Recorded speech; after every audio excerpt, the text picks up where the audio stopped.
Good evening, ladies and gentlemen. Welcome to new episode of Lifestyle with Dr. Moby. This is Dr. Moby.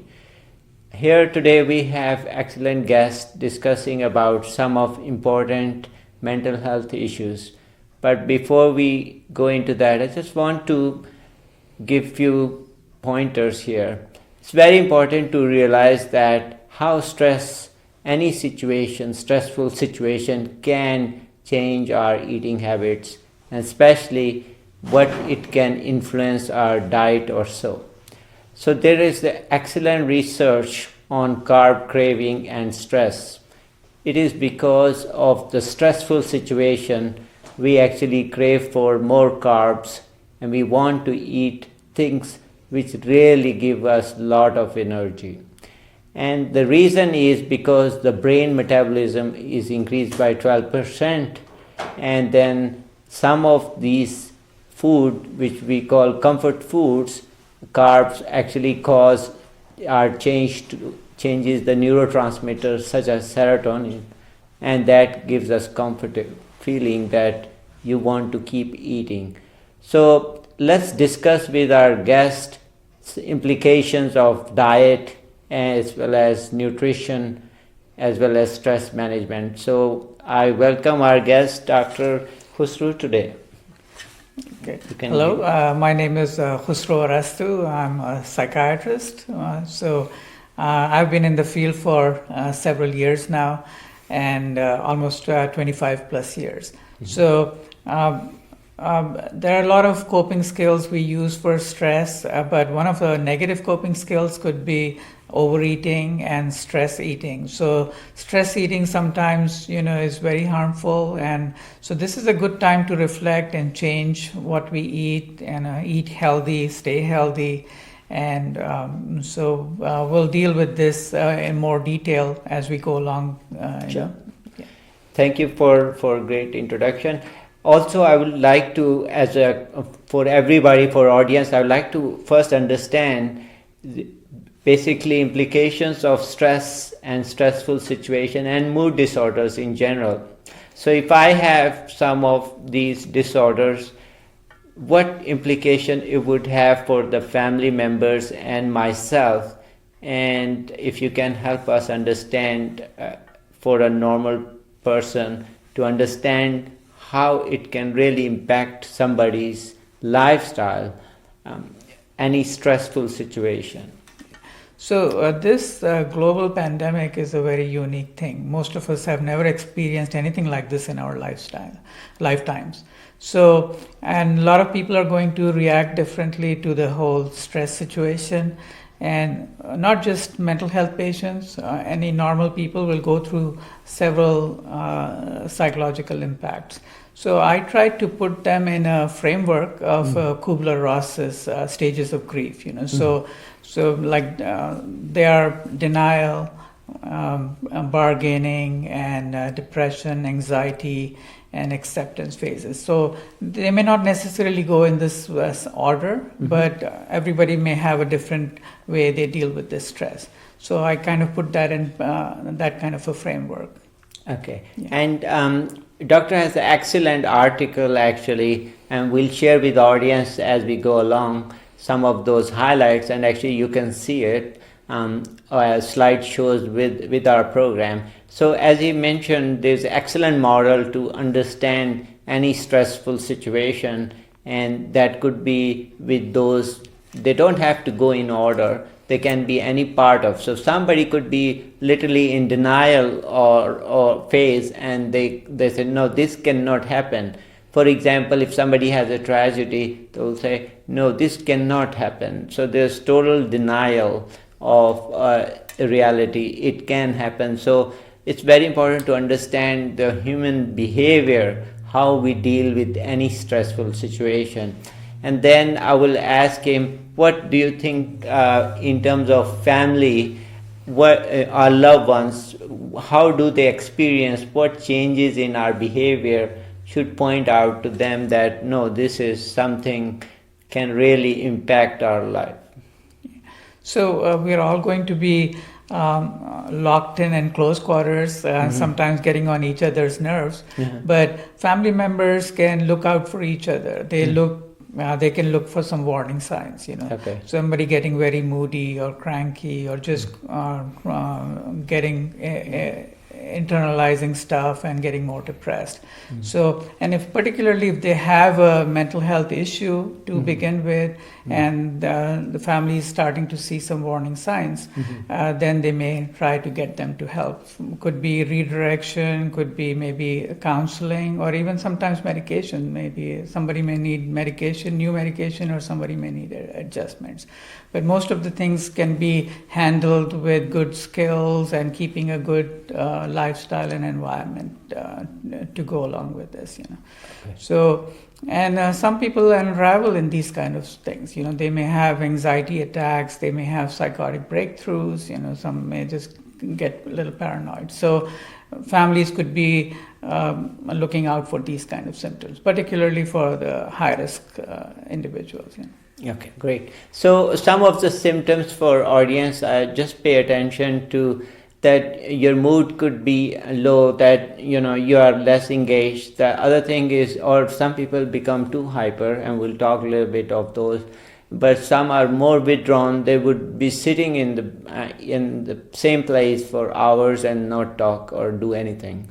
And those are not the other things which will be your appetite. It can be you could be overeating. So certain people cope with that by overeating, and some actually lose appetite. So everybody is different. We all kind of exhibit and actually do things based on our genetic response to any disease and treatment. So not everyone will have all the manifestation of same disease.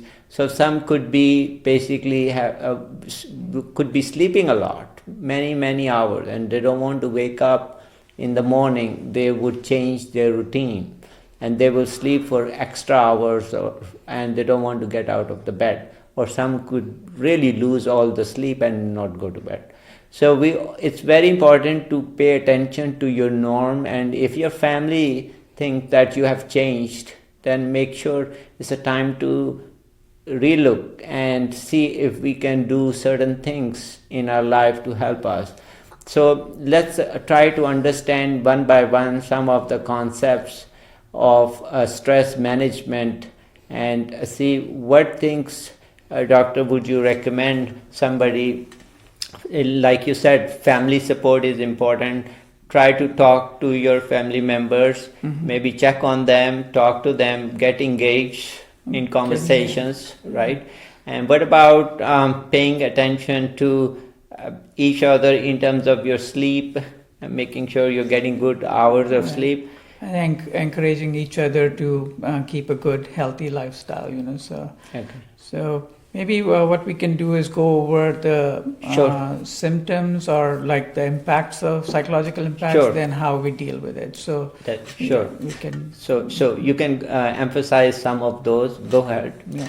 So can I go over the model? Yeah, sure. So I've used the Kubler-Ross's model of grief as a paradigm to put all the mental health issues in perspective.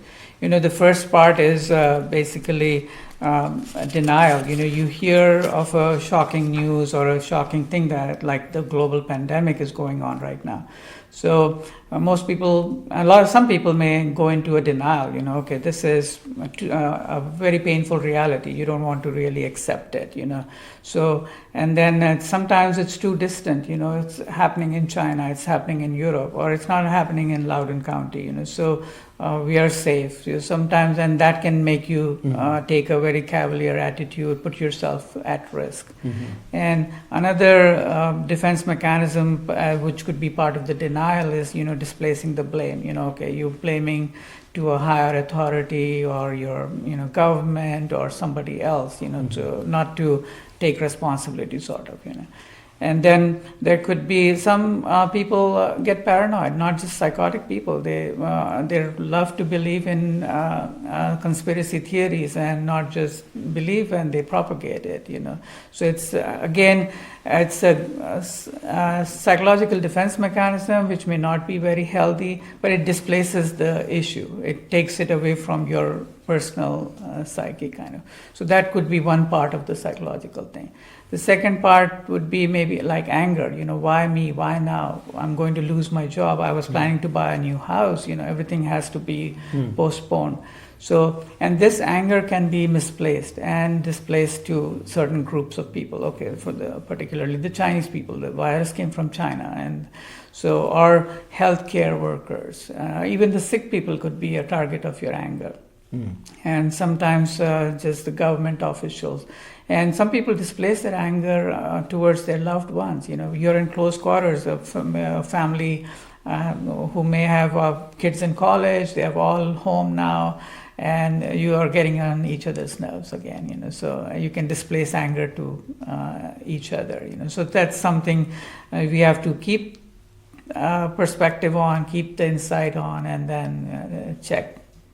So that's a very important point, is that your loved ones actually can feel the really burnt with all these, your stress you're going through, because unfortunately they will be the first one to get these effects of that stressful situation. So maybe we should pay more attention to our loved ones first, and close by make sure you understand, you talk to them and say, if they feel that your behavior is changed, then we really need to pay attention to our self-analysis and trying to come up with some certain measures to help ourselves. Let's talk a little bit more about your program. So the next couple of steps in the stages from the Kubler-Ross's model is the bargaining. Bargaining is basically you try to procrastinate stuff. We'll do it later. It's not going to be that bad. So again, trying to keep the painful reality away. So, and sometimes people are willing to do anything. Like this hoarding issue, the toilet paper crisis. It's very strange, and not many things are going off the shelves, but toilet paper particularly is gone. So human behavior is sometimes very unpredictable. So in this part of bargaining, you kind of tend to do things which may not be very rational. And there are some people hoarding guns and ammunition. So it was interesting, a couple of my patients, I was asking, why are you doing this? So one was pretty paranoid about it. He was saying, okay, I want to protect myself and my family. There could be anarchy, that could be the government could take over. And the other guy was saying, well, I can live off the land for the next 6 months. I'm going to hunt squirrels and deer and feed myself. So that was pretty interesting. So two different perspectives. So, and everybody wants to be better safe than sorry kind of thing. So just if everyone's buying something, okay, I want to get that too, and then make sure we don't run out of that, So, and even the stock market crash has a big psychological impact to it, And I was talking to one of my economist friends, who works for the IMF. He was saying, a couple of months of lost revenues from this big market could be up to like 5 to 10%. But this 30-40% decline is pretty much psychological, the panic. Of course, it's we can understand that.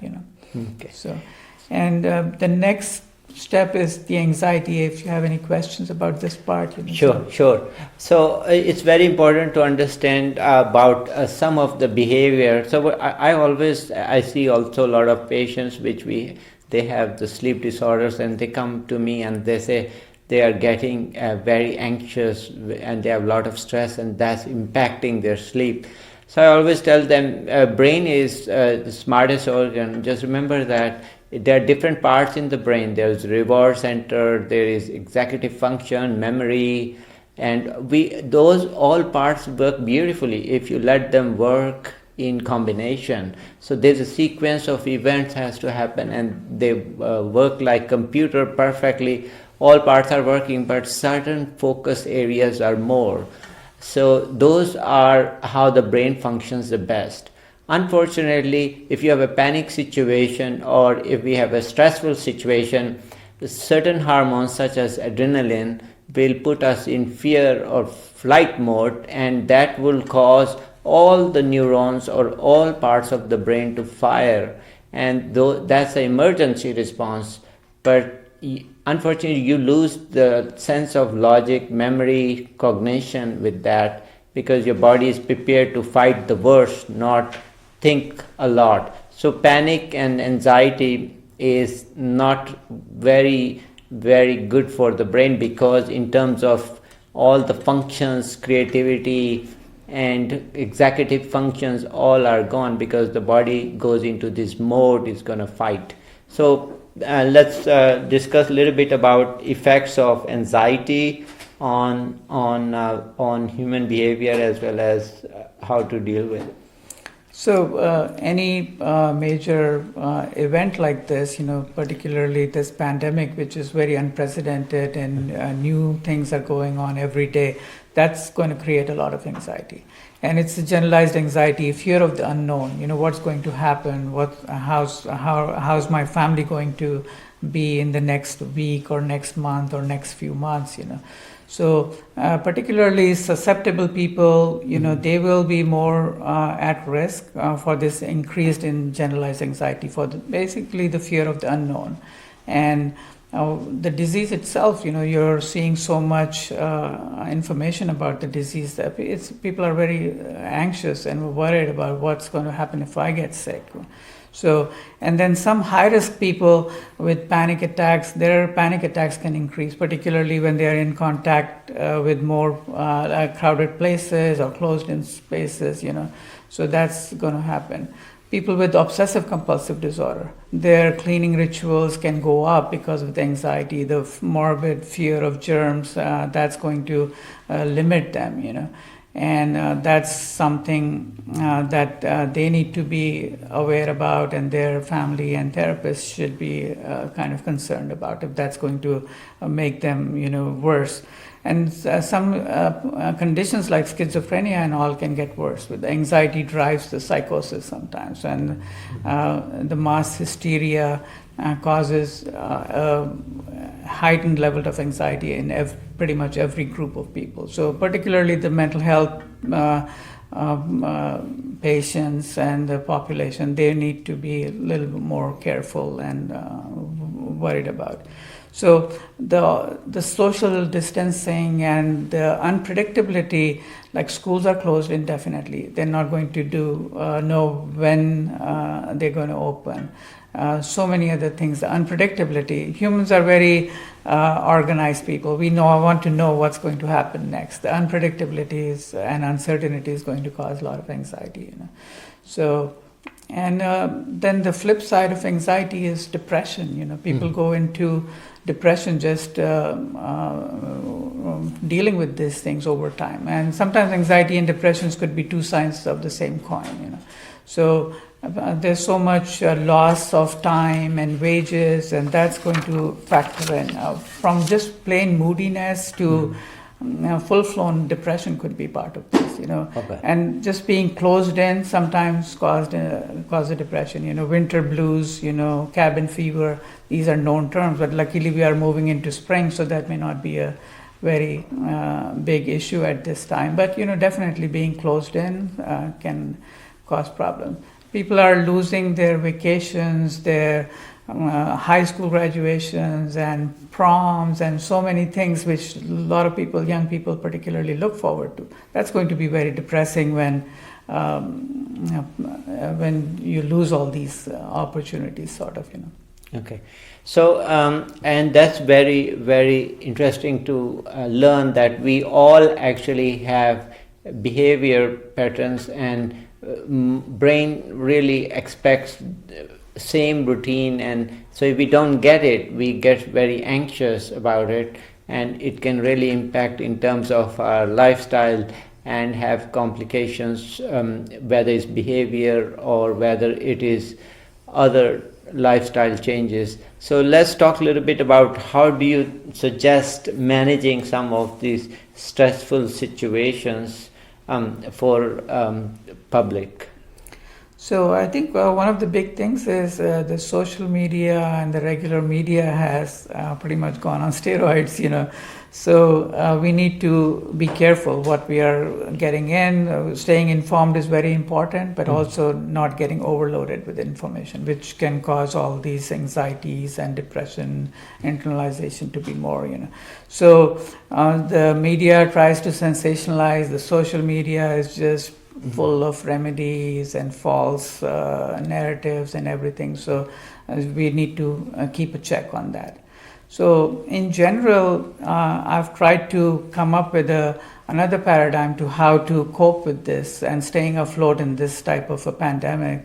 And this is based on Abraham Maslow's pyramid, the hierarchy of needs. So I made a few needs which kind of go over like physiological needs, physical needs, social needs, psychological needs, intellectual needs, spiritual needs, which all kind of keep us together, keep our integrity together, psychological and physical. So that's one of the paradigms I thought about to use, and not for mental health patients or general mentally ill patients, just for anybody. Dealing with this crisis. Okay, so let's talk a little bit about how to manage it. Like he said, he has come up with the model to kind of explain and help a lot of patients. So we'll give a few tips on that, and we will then come up to the few final tips and thoughts. So let's come up with some of the highlights from your model, Doctor.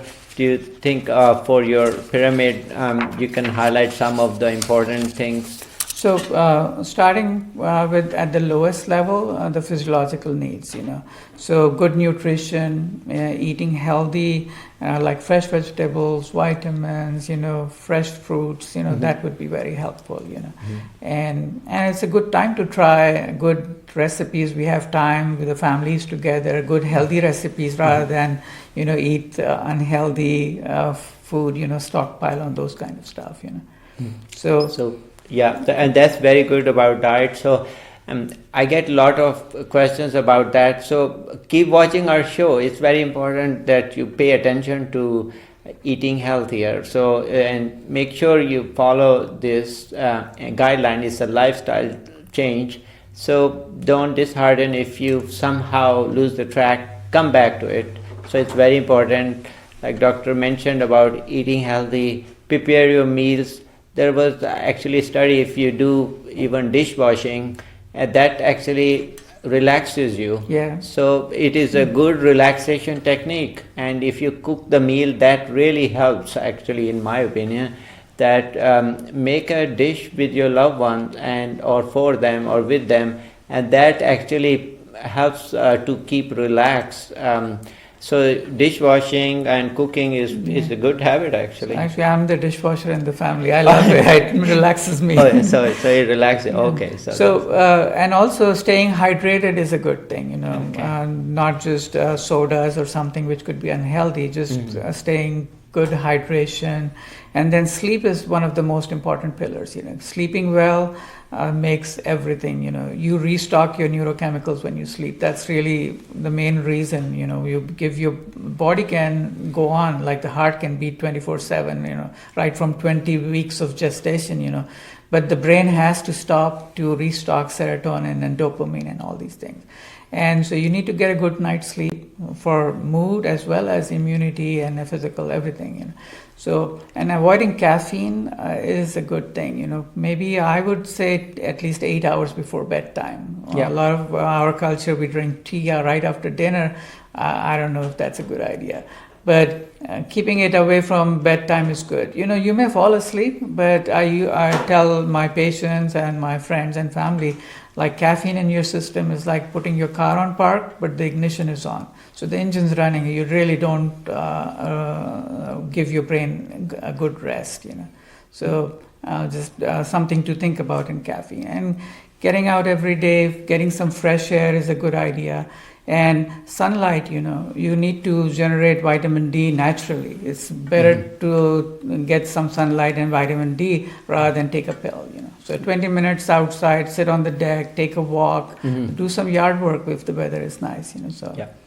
And that's important. So again, sleep is very important. Our body rejuvenates physically as neurochemically for the brain to work. So a lot of memory, consolidation, emotions, all actually happen during sleep. And so if you're not sleeping enough hours, that's not great for your body. It will really wear it down. Lot of incidents of mood disorders actually coexist with quality of sleep as well as quantity. So it's very important. I always tell patient to sleep adequate hours.